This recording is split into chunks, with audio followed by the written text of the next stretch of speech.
We're going to take you through some of the deployment options of the Rapid Intervention Columbus Kit. Its intent is to rescue an injured or unconscious firefighter that's fallen through a hole in a floor or roof.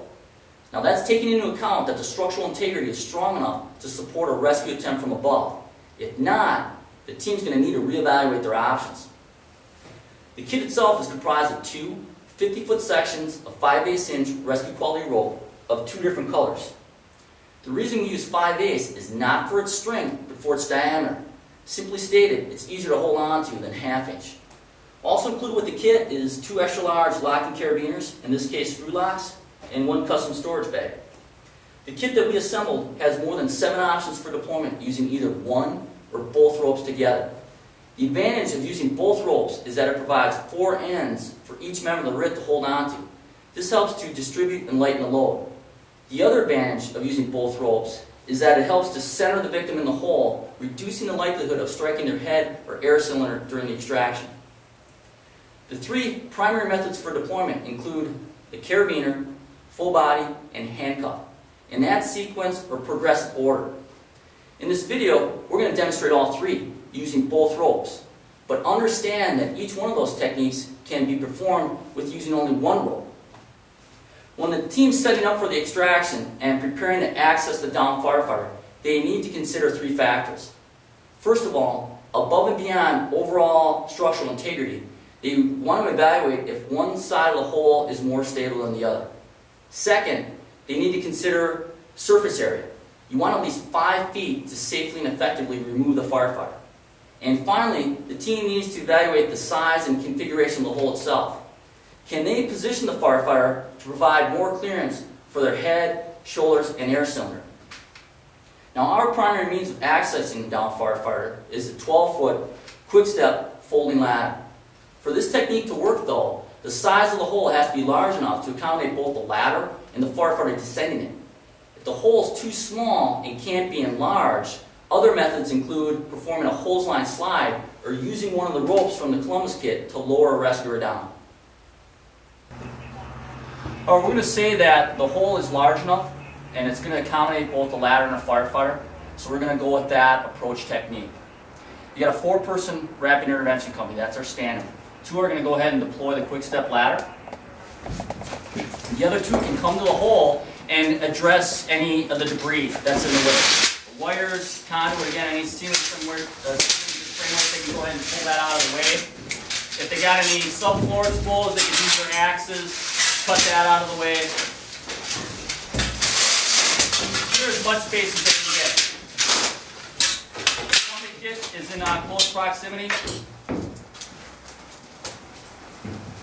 The boss hopefully would have a thermal imaging camera. That's one of the 4 primary pieces of equipment. You can take a look in the hole and guide the firefighter setting the ladder down to where the victim is and how to position the ladder so we don't lay it directly on top of the victim. The most experienced firefighter should go down and make the primary assessment. Somebody's going to hold the tip of the ladder as he or she descends. You can always get your arms above you and hug the ladder if you need more clearance with your SCBA.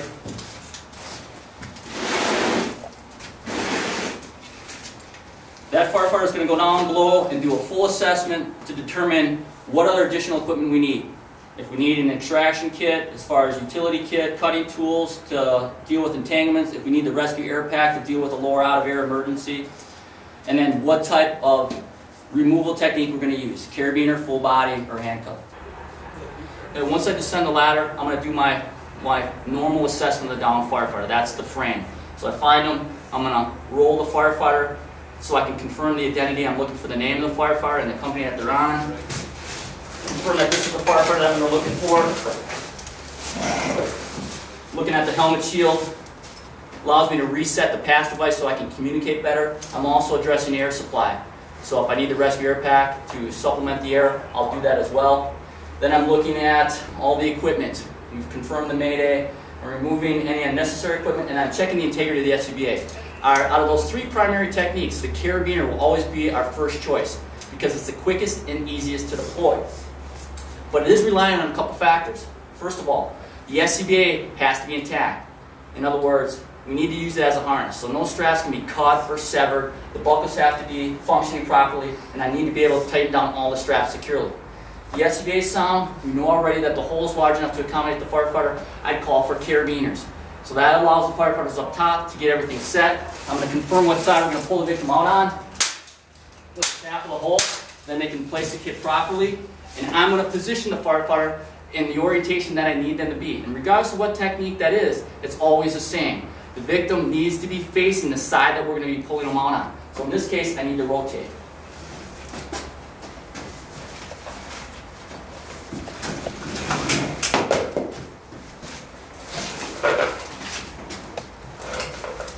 I'm going to tighten down all the straps in anticipation for the carabiners. You have a choice. It's your prerogative if you'd like to run the SCBA waist strap in between the legs and make it into more of a harness. But personally, what we've seen, as long as you tighten down everything fully, you don't actually need to do that. I'm setting the firefighter up, getting them ready for carabiners. And then all the firefighters topside are going to lay out the kit. One colored rope is laid out on one side, and the other on the opposite. So left and right. The ends of the rope go front and back of the hole on both sides. The firefighters tighten down the handcuff knots around the base of the extra large carabiner, so the larger opening is down. It's going to be easier to attach the victim, and they confirm that the locks are open. Whatever side is ready first, they can start to lower down to the firefighter bowl, and they'll just confirm that, in this case, Mike's ready to go. He's lowering down the left side, says rope coming down on your left. Rope coming down on the left. Okay.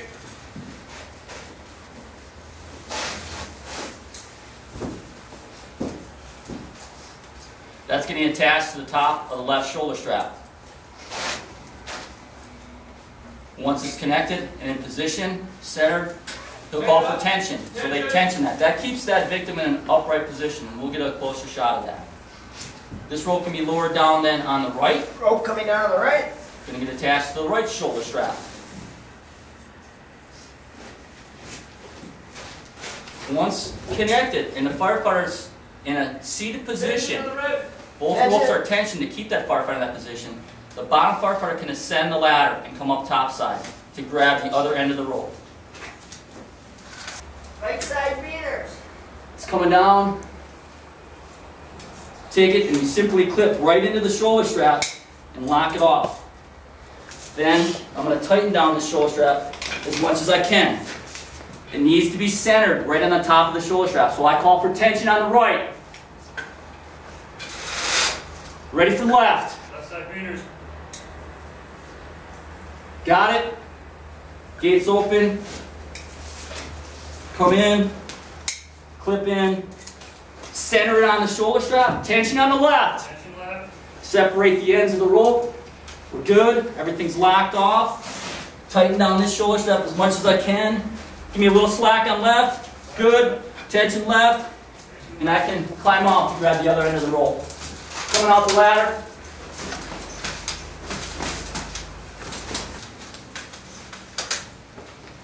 If you had enough space to remove the victim and leave the ladder in place, you would do so. And the rationale behind that is if, for whatever reason, you had an unanticipated catastrophic failure of the floor, the ladder would still be down there for the team to actually climb and ascend back out. If it's going to be tight to remove the victim and keep them centered without striking their head or the back of their air cylinder, we want to remove the ladder. But when we remove it, we want to still keep it in close proximity to the edge of the hole for the same rationale or same reasoning. Is if the team fell through, we can reach up and still hook that ladder and pull it in. So let's take the ladder out. It's right near the edge of the floor, but near the back of the hole. So as long as we have one end that's close to it, if the team fell through, they could stand on each other, they could still hook it with an axe or a tool and pull it back in. Fourth firefighter topside, I'm going to get out of the way, is going to grab that other end of the rope. And now you'll notice with 2 ropes and 4 ends of the rope, we help to center that firefighter in the hole. Again, reducing the likelihood of striking their head or their helmet on the base of the floor. Go ahead, guys. One firefighter calls lift. Let's lift the guys. 1, 2, 3, lift. First one gets them centered, lets them pendulum back and forth, and then they continue on and get them on as quick as possible. 1, 2, 3, lift. Once that clears, they do a big forward movement. The team as a whole in unison comes to the side where they have the most space and the most stability, victim's out. When we start to pull, normal residential setting, you're looking at 8, 10 feet. This is close to 11. It should take anywhere from 3 to 4 pulls to pull the firefighter out of the hole. The first lift, we want to be careful on, because we don't want the firefighter swinging back and forth too much. We want to keep that firefighter centered. That's the whole point of having 4 ends of the rope to do so. Once we know that they're coming up straight, then it's just power lift that victim up as quick as you can, especially with a heavy load. Once the top side firefighters see that the head, shoulders, and top of the air cylinder clear the threshold, then with one big lift, the whole team moves to the side that they're going to pull the victim out on. Take it, guys. All right, men. 1, 2, 3. 1, 2, 3. Okay, as you saw with the carabiner technique, it is very fast and efficient, but it is reliant on the harness. If the SCBA has been compromised, let's say we can't fasten the SCBA waist strap and we're worried about it getting pulled off the body, but the hole's still large enough, our second option is a full body harness. The advantage here is that we don't have to change anything topside. The carabiners are still rigged with the handcuff knots cinched up. The ropes still go right and left, front and back of the hole. The only thing that's going to change is how I rig up down here. They don't really know that I'm even changing anything, because they're going to pull out just like they normally did. The big advantage with the full body is that instead of attaching to the top of the harness, which is still considered a low attachment point, I'm coming near the waist and hips.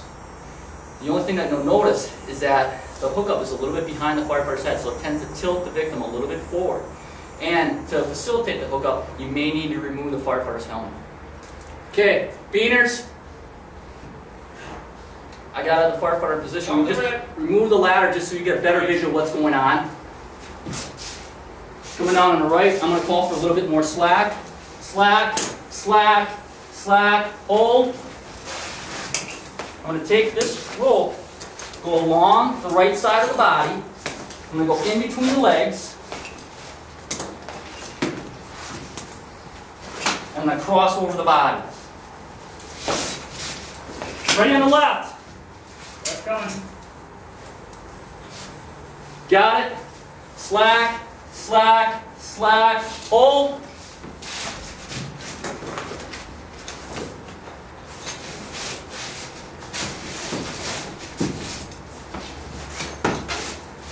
Tension on yellow a little bit.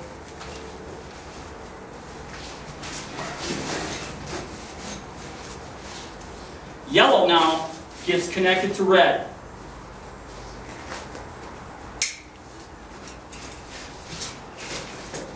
Red gets connected to yellow. I'm going to grab both carabiners. I'm going to sit the firefighter up. Tension red. Hold. Clip both carabiners together. Lock off. Tension yellow. I'm going to show you a visual of what it looks like behind. You can see with the pull, crisscrossing the front of the body, connecting to the opposite color, and connecting to both carabiners, locking them off, so these top straps don't slide off the shoulders. It's just a safety feature.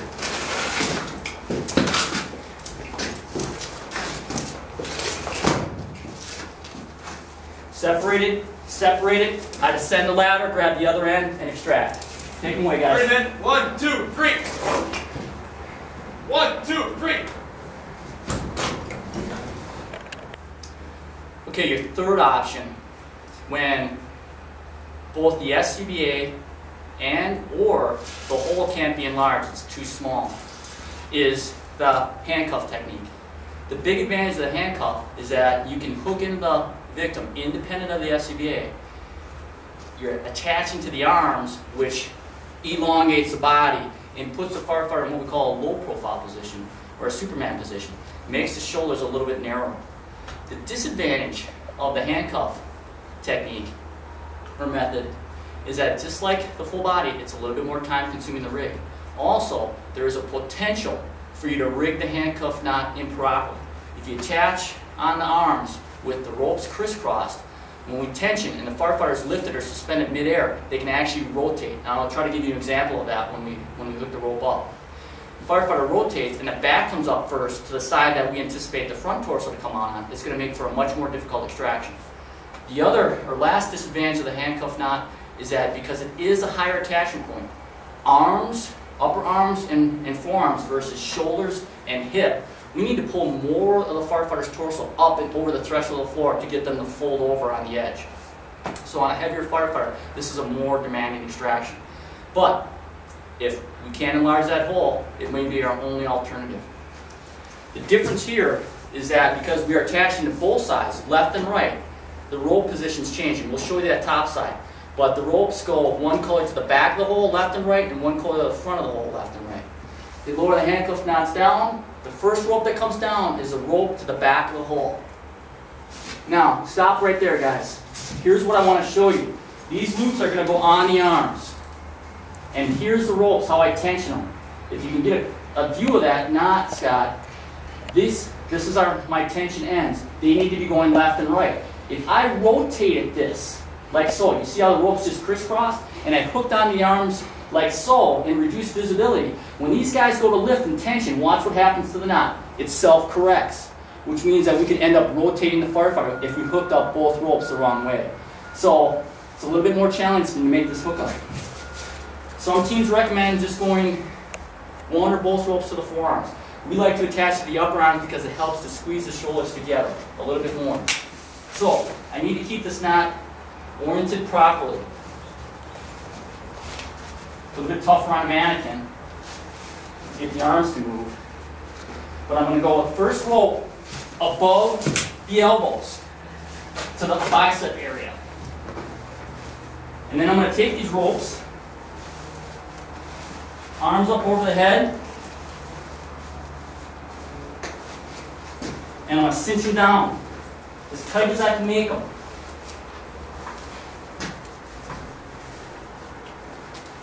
And this, on a normal person, should start to pull the body or the arms into the body.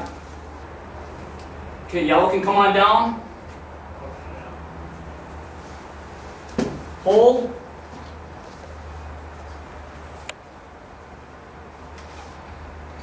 It's good. Hold that position.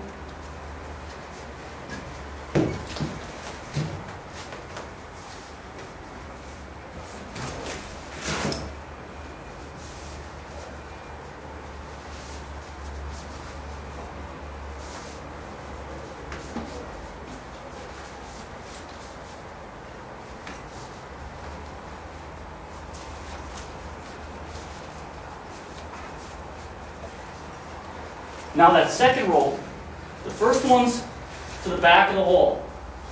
And that rope is placed between the forearms and the shoulders.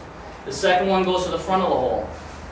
Ideally, more on the forearms than the wrists. If you go right to the wrists, it can actually injure the firefighter's extremities. The mindset here, guys, is two separate attachment points. This lower pull, this is a higher pull. So this is the first lift. As the team moves to the right side of the hole, or the front of the hole, you'll see that that's the team that moves forward.